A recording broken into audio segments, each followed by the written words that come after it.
welcome to this another midweek recharge. This is Pastor Jay here with you once again, and today I want to talk to you about what state do you live in.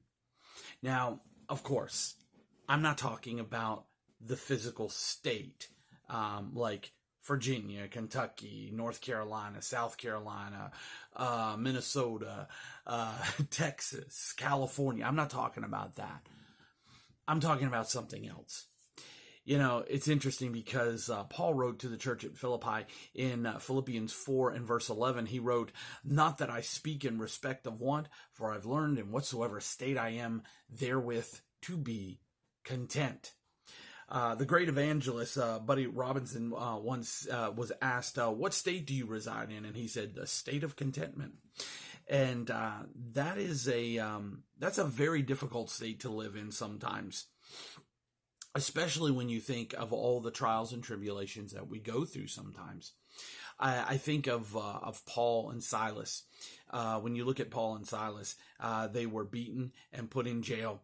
And what are they doing? They're in the midnight hour when everything is all bad. They're singing praise to God. They're in a state of contentment.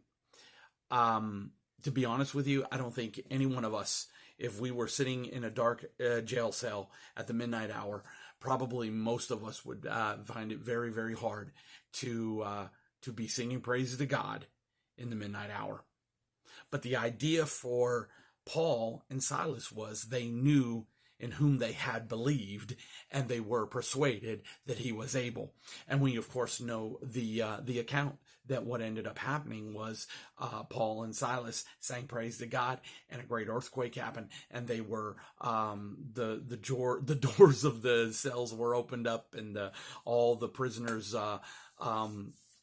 chains were loosed, and basically they were set free when you get down to it.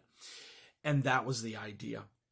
The idea today is, what state are you living in? Are you in a state of confusion? Are you in a state of turmoil? Are you in a state of pain, heartache? Are you in what kind of state are you living in?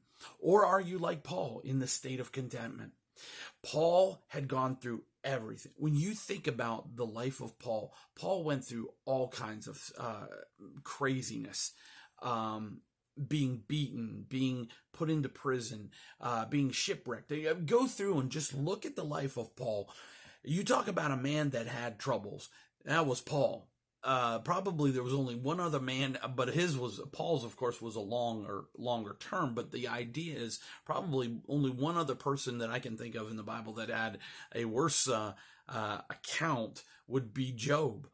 But you look at Job and you look at Paul, through all of their trials, what is one thing that you can draw the parallel to? It's the fact that they were content. They were content. Job, when he went through all his trials and tribulations, he said, the Lord knows the way that I take, and when I'm tried, I'll come forth as gold. And Paul, when he went through everything, he wrote these words, "Not that I speak in respect of want." I like that, because he was saying, my God shall supply all my needs. That's the cool thing.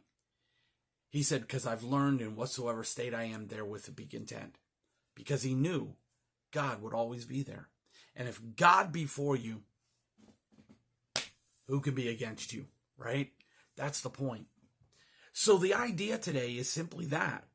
What state are you living in? If you are going through some trials and tribulations and you're not content with what God is doing for you, I want you to understand something. If you truly love God, if you live in His Word, if you pray to God every day, if you go to church every time the doors are open, and you spend time with God, and you're literally in His Word, and there's nothing between you and Him.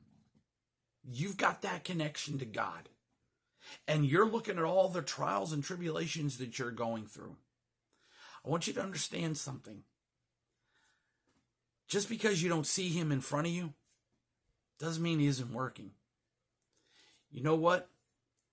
Most of the time, God is behind the scenes working things out for you. You just got to just trust him, because you just never know. You may not be able to see the blessing right in front of you, because maybe God is working it out behind the scenes, right? That's the point. And that's what Paul knew. Paul knew that I've learned in whatsoever state I am therewith to be content. I'm content no matter what, because I know if God be for me, who can be against me? And that's the point today. So, I say one last time, what state are you living in today? And if you're not in a state of contentment, you can be. Just put your trust in God and just realize he's working things out for your good. And that's the truth. It really is. Well, I hope you've enjoyed this midweek recharge today, and these videos are for you. So if you have enjoyed it, please give us a thumbs up, and be sure to subscribe to the channel. It is completely free, and hit that bell. You'll be notified for the next video. And until we're with you next time, this is Pastor Jay reminding you that if you love these kind of videos, stick around. We got tons of videos up here on this channel. And until we're with you next time, have a blessed day. Bye.